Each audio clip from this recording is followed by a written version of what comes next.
But today, I do want to speak to you about faith. And I want to start to do so by looking at Hebrews chapter 11, which the more observant amongst you will have noticed is not the reading we've just had. So I'm going to have to read it to you. Hebrews chapter 11. Now faith is confidence in what we hope for, and assurance about what we do not see. This is what the ancients were commended for. By faith, we understand that the universe was formed at God's command, so that what is seen was not made out of what was visible. There then follows a long list of heroes of the faith, a who's who of holiness. Noah, Abraham, Isaac, Jacob, Joseph, Moses, Rahab, and a whole bunch of other people who were marked out as having faith in God. It's with this background that we then read those inspiring words at the beginning of Hebrews 12. Therefore, since we are surrounded by such a great cloud of witnesses, let us throw off everything that hinders and the sin that so easily entangles, and let us run with perseverance the race marked out for us, fixing our eyes on Jesus, the pioneer and perfecter of faith. For the joy that was set before him, he endured the cross, scorning its shame, and sat down at the right hand of the throne of God.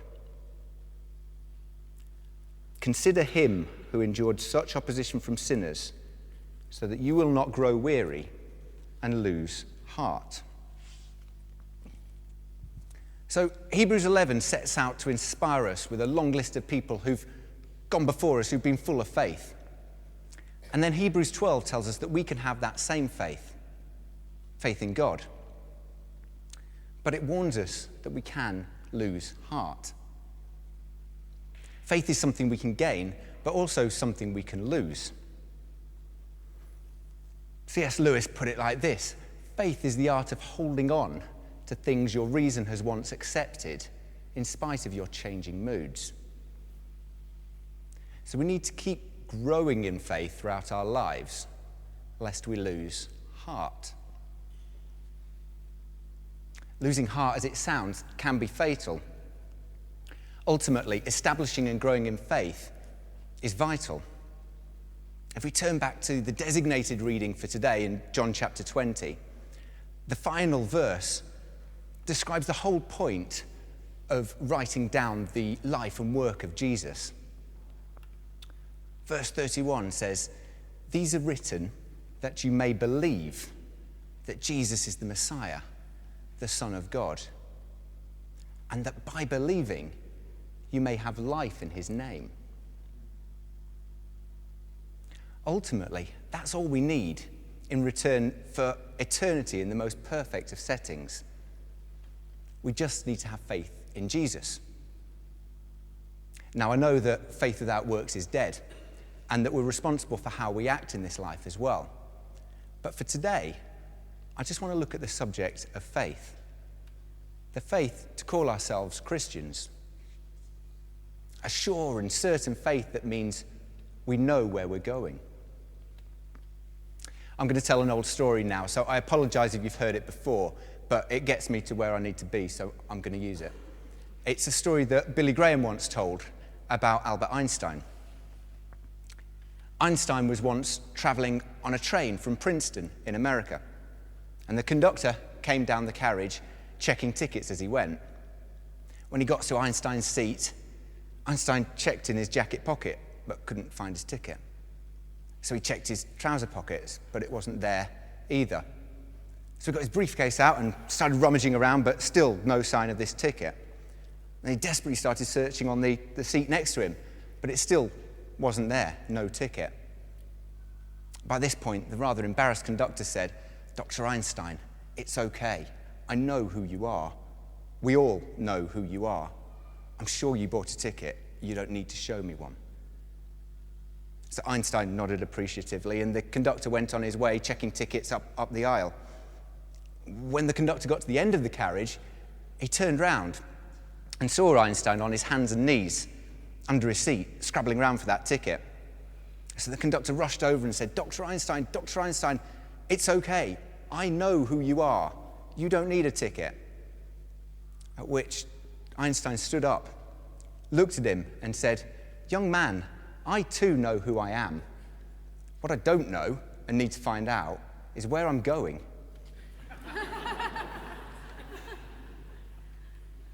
If we're mature in our faith, then we know who we are, but we also know where we're going.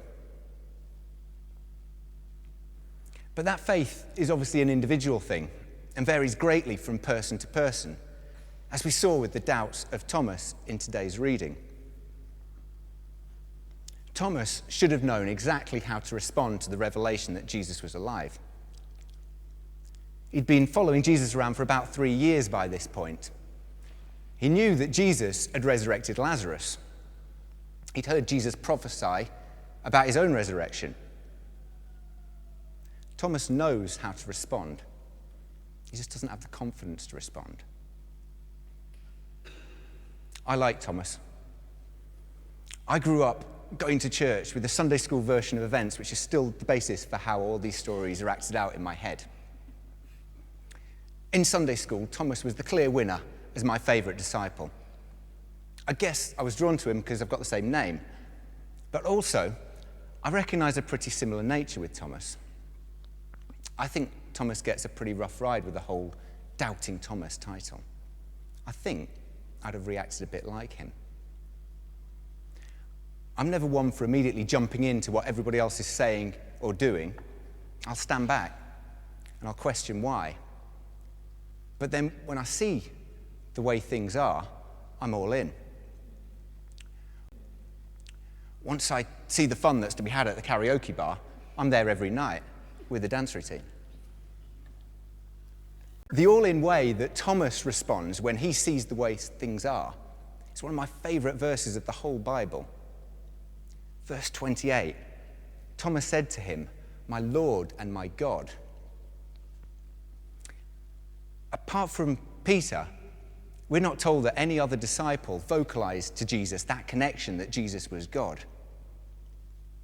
The fact that Jesus doesn't correct him tells us everything we need to know about the fact that it was true. Who was here in Holy Week for the Riding Lights theatre production? Yeah. Wasn't that such a powerful moment when they reenacted Peter saying to Jesus, "You are the Messiah, the Son of the living God"? Wasn't it so moving seeing those doubts and failings of those disciples being played out in front of us? But the doubts of those disciples, and of Thomas in particular, are totally natural.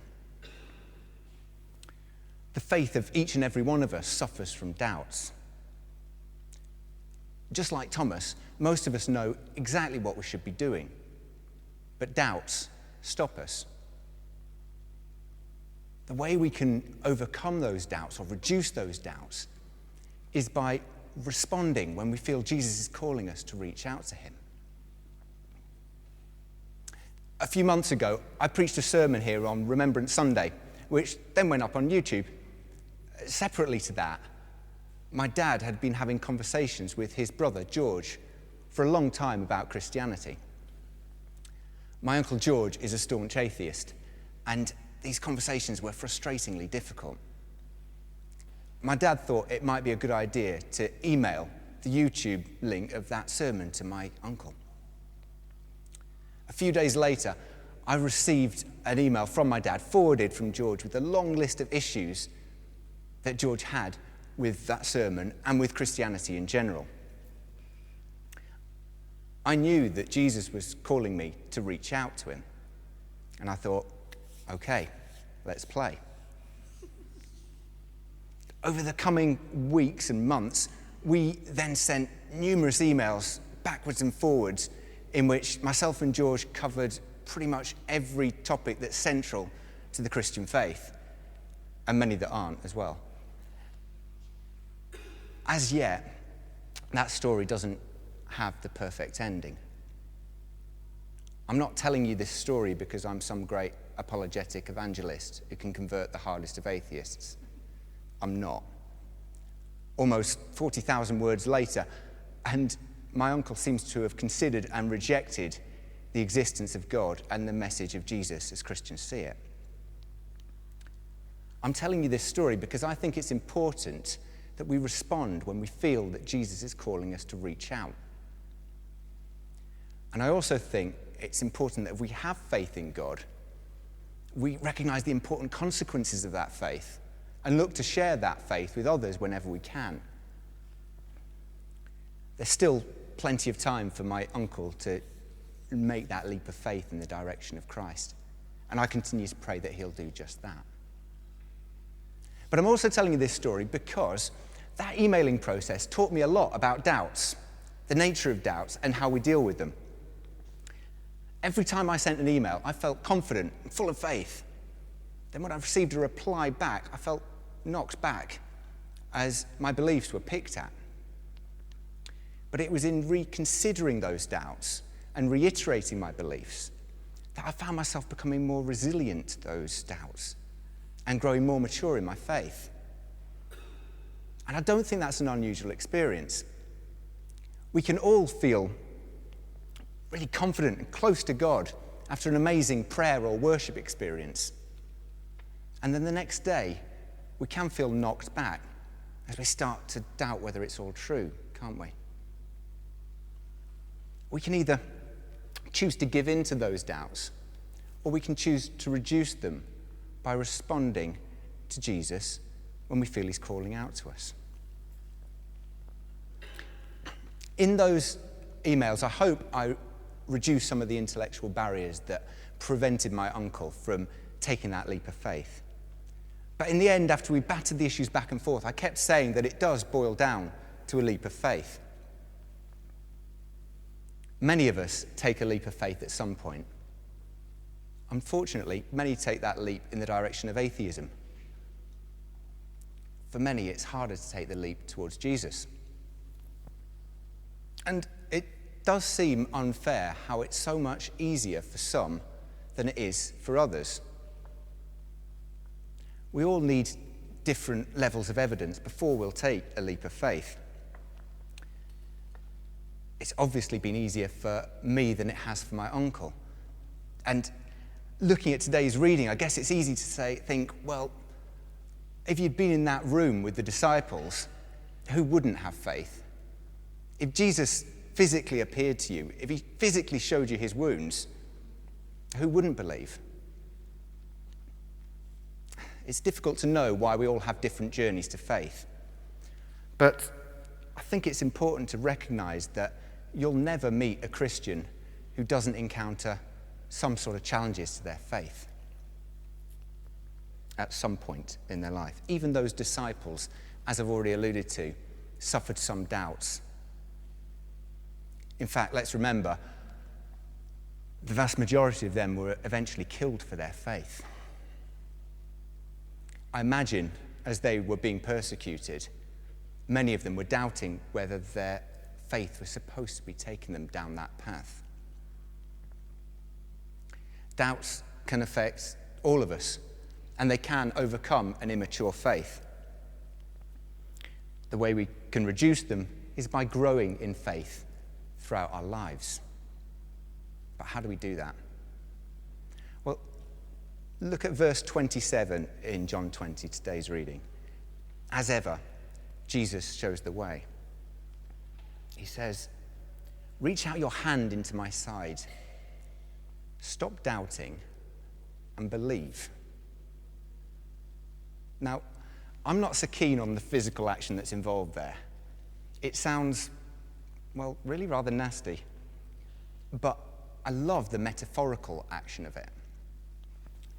One of the reasons why we doubt is because there are spiritual sides out there. Jesus is telling us to pick a side. He's choosing us, or he's telling us to reach out to him. He wants us in his side. As we do so, as we come closer to him, we often find that we doubt less and we believe more. I wonder whether you've got a nagging feeling that Jesus has been telling you, to reach out to him in some way? Maybe it's time to do that. Every year, a group of us from the Abbey go to New Wine, which is an amazing week of worship and teaching and fellowship. But it involves camping. The first year I went, I was a bit reluctant. I thought, I'm not the camping sort of person. But I ended up strongly thinking that Jesus was speaking to me through that camping experience. After 5 nights in the tent, I woke up with a sore back and a partly deflated airbed. And as I was praying, asking for healing for my back, I felt Jesus tell me 2 things. Firstly, use the foot pump. And secondly, our faith is a bit like an airbed. And over time, it can become deflated. We need to step out of our comfort zone. And we need to reach out to Jesus to allow him to pump our faith back up. Now, there's many ways that we can do that. Maybe it's by going to an event like New Wine. Maybe it's by coming to church or joining a home group. Maybe it's by having that conversation with your uncle or family member. Maybe it's by starting to read the Bible, or by plucking up the courage to ask to pray with someone at the end of church. As we reach out to God, we allow him to pump our faith back up. Doubts, like waves on the ocean, will keep coming, just like they did for Thomas, and just like they did for Peter when he was on the ocean. We can either choose to give in to them and sink, or we can choose to respond when we feel Jesus is calling us to reach a hand out to him. How is Jesus asking you to reach out to him this week?